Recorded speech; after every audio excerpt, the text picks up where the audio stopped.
¿Cómo es la guerra? ¿Cómo se ve?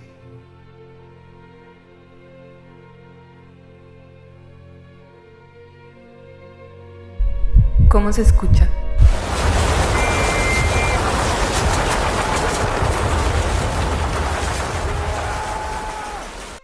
¿Cómo se siente?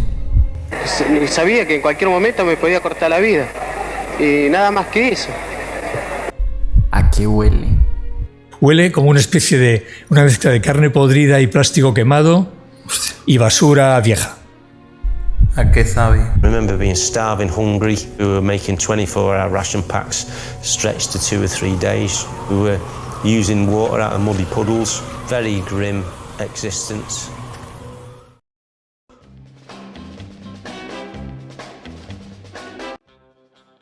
Mira, si te tuviese que hablar del cine bélico en un contexto general, hay que resaltar 3 etapas.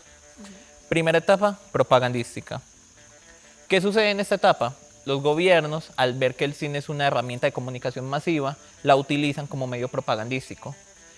¿Qué se hacía en esta propaganda? Se hacía énfasis en sus ideologías políticas, se animaba a los soldados a ir a la guerra, haciendo películas, documentales y pequeños videos donde se reflejaba el patriotismo del soldado, los valores como la valentía, resaltando pues sus capacidades. Exactamente. Y también como un medio político. Okay. Vamos a la segunda etapa, que es ya cuando empieza la Segunda Guerra Mundial. Si bien ahí todavía se utilizaba el tema de la propaganda, Estados Unidos aprovecha esta herramienta y aprovecha el boom de Hollywood para empezar a crear películas que reflejan el patriotismo estadounidense. Siempre poniendo el héroe americano, siempre endiosando la figura del soldado, reflejando sus valores, mostrando ese camino, la aventura y el camino del héroe, que eso en su momento pues es un boom muy grande. Y nos vamos a la tercera etapa, Sí. que ya son más los conflictos internos del soldado, preguntando, Es más sentimiento, es más...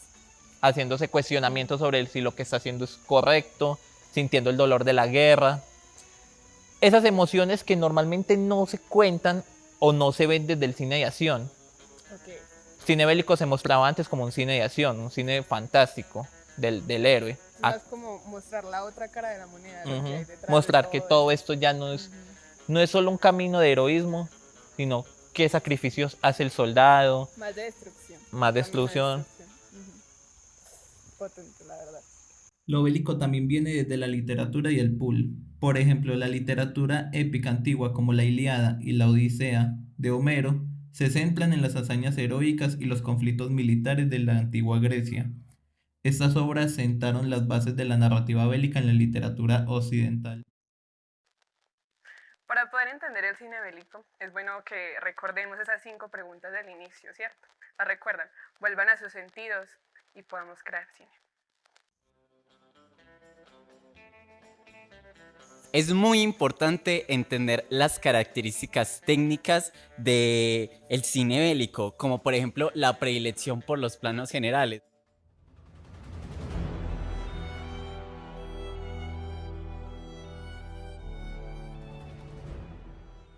Otra de las características más importantes es la del uso de los efectos especiales y la violencia, explosiones y demás.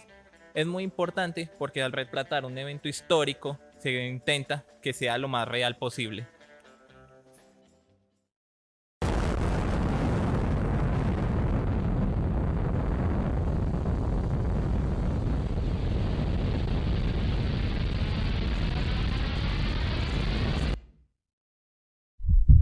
入り込んでしまっていますので、幸せだったっていう記憶があまりない。ただ恐怖と逃げ回って。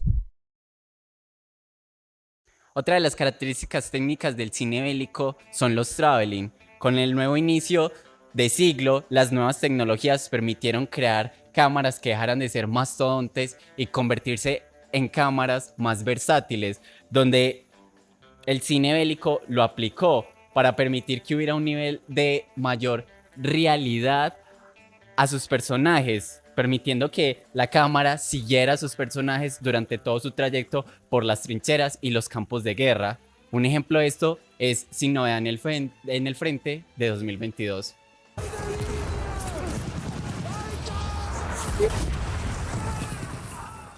También debemos hablar de las secuencias de movimiento, donde evidenciamos una búsqueda de verdad más real en un plano de ficción. Películas como 1917 reflejan el mensaje de verosimilitud al no haber cortes durante todo el metraje. También tenemos el montaje rítmico en películas como El acorazado Potemkin, donde a través de un montaje analítico podemos ver que la juxtaposición y los fragmentos de diferentes partes de las escaleras, de los personajes llorando, sufriendo, siendo maltratados, siendo fusilados, conforman un gran montaje que construye el efecto Kuleshov. A más B igual C, que como espectadores terminamos sintiendo cantidad de emociones trágicas y emociones que simplemente nos tienen ahí al borde de la silla. Otra de las características más importantes es el uso de primeros planos. ¿Por qué? Esto genera en el espectador una sensación de tensión y de peligro constante. También es importante entender la cámara a ras del suelo, que permitía también la realidad y hacer sentir al espectador que estaba en la trinchera con los soldados. También es muy importante entender las angulaciones en el cine bélico, porque en películas como El Triunfo de la Libertad podemos notar los excesivos contrapicados que hay hacia Hitler para representar una grandiosidad de estos grandes referentes a los cuales deberíamos seguir y por los cuales deberíamos morir. En algunas características estéticas es importante entender los ambientes realistas. La guerra y el cine siempre han buscado retratar con precisión los detalles de esta y de la misma manera retratar también una realidad, dar una verosimilitud y un nivel histórico a lo que llamamos hoy en día ficción. Otra característica estética son los personajes relatables. Si bien en un inicio el cine bélico era propagandístico, en un tercer momento, buscando problemas éticos y morales, podemos encontrar personajes relatables como Desmond II en la película Hasta el último hombre de Mel Gibson, donde podemos ver que un hombre con una gran fe decide ir a la guerra, pero sin querer tocar un arma. También está el contraste entre lo individual y lo colectivo, que está muy presente justo en las películas de la segunda etapa, que es donde comenzamos con el viaje del héroe y explorar todas estas cosas. Explorar las distintas situaciones de camaradería entre soldados o las decisiones difíciles de líderes militares, que es como lo más importante de esas películas. También es importante hablar del uso del color. Colores como el verde, el marrón y el gris son utilizados para generar ese ambiente de suciedad, fatiga y desolación. Música impactante. La música marca el tono de la hora.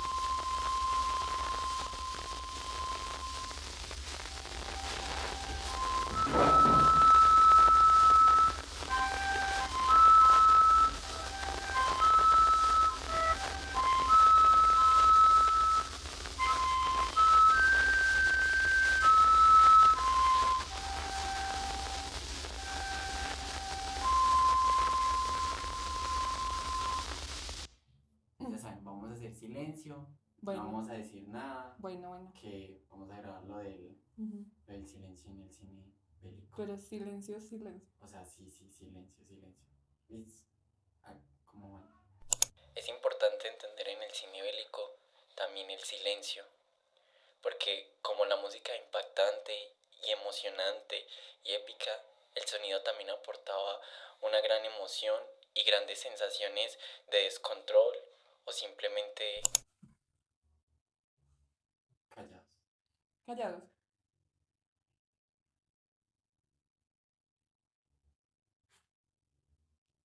También es importante entender que en el cine bélico la iluminación generalmente suele ser muy marcada, resaltando las sombras y dando un nivel de dramatismo más profundo, así como en esta icónica escena de Marlon Brandon.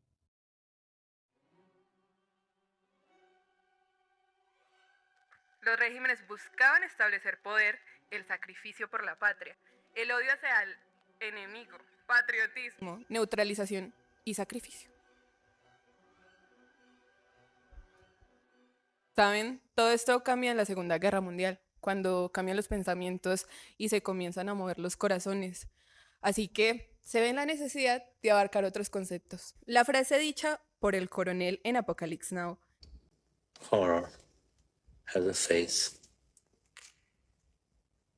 and you must make a friend of horror. Horror and moral terror are your friends. If they are not, then they are enemies to be feared. El verdadero enemigo es el mismo ser humano.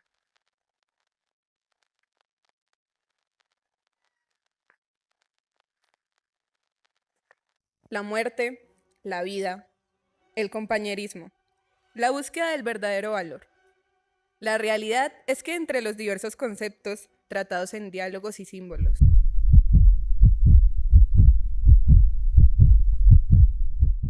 tan palpables en la misma imagen, en las miradas,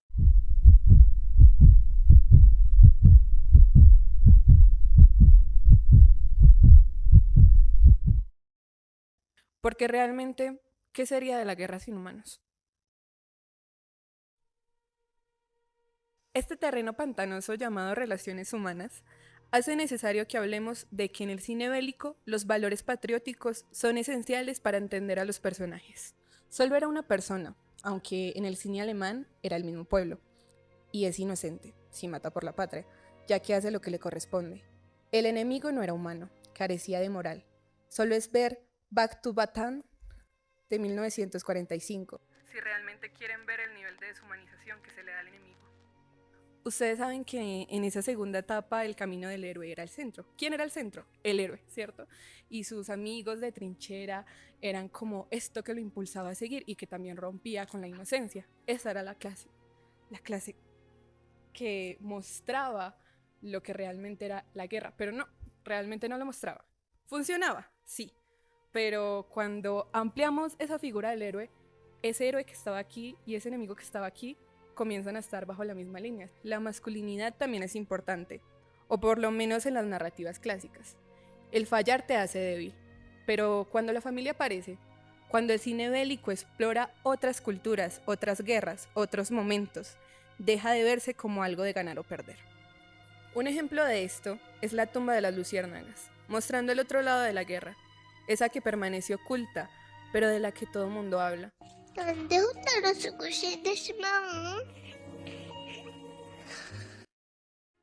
Y aunque encontremos películas que sigan la narrativa clásica del cine bélico, héroe, enemigo, patria, sacrificio, las que más conectan contigo, querido espectador, y destacaron en los premios fueron aquellas que se atrevieron a cuestionar el papel del soldado, el por qué.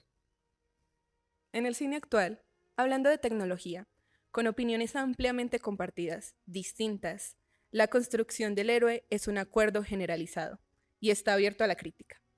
Aquí también es donde se plantean dilemas morales y éticos, cuestiones más complejas. Uno de los temas más importantes para entender el cine bélico es la ética y la moral, y con ello podemos aludir a La banalidad del mal, un estudio que realizó Hannah Arendt a Adolf Eichmann, que fue uno de los que estuvo a cargo del holocausto nazi. Lo que Hannah Arendt propone es que una persona puede cometer las mayores atrocidades que no puede imaginarse cuando deja de pensar. Y de cierto modo, así es como funciona la ideología nazi. Era una escuela en pos de una obediencia ciega, en dejar de pensar. Y un ejemplo muy claro lo podemos ver en Sin Novedad en el Frente de 2022, cuando en una de las escenas de las trincheras nuestro personaje principal va a matar a uno de los enemigos, pero se detiene para pensar por un momento, por un pequeño instante, que la persona con la que está a punto de matar es igual que él. También sufre, también es un ser humano. Entonces se cuestiona por un segundo: ¿qué estoy haciendo?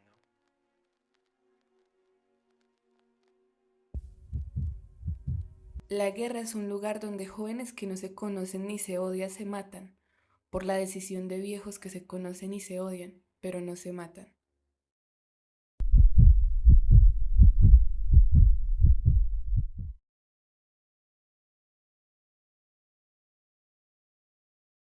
Acción. Eso está loco.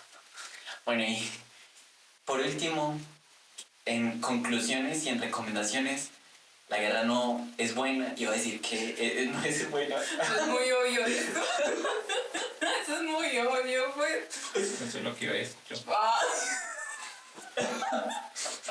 Bueno, recomienden. Ellos ¿Serio? necesitan recomendaciones.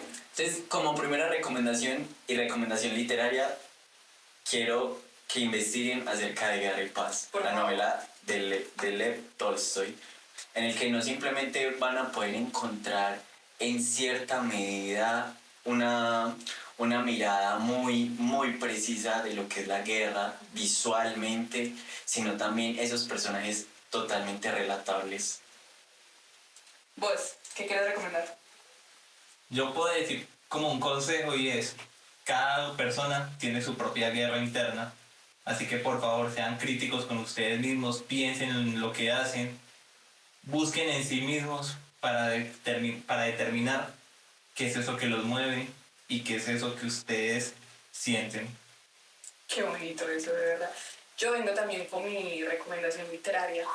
Léanse El arte de la guerra. Usted quiere hacer todo bien en la vida, léase El arte de la guerra. Usted quiere dejar de procrastinar, léase El arte de la guerra. Fin. Ámense. Amén. Ámense. Coman saludable. Por favor, ámense mucho, ámense. Sean felices, que es una orden.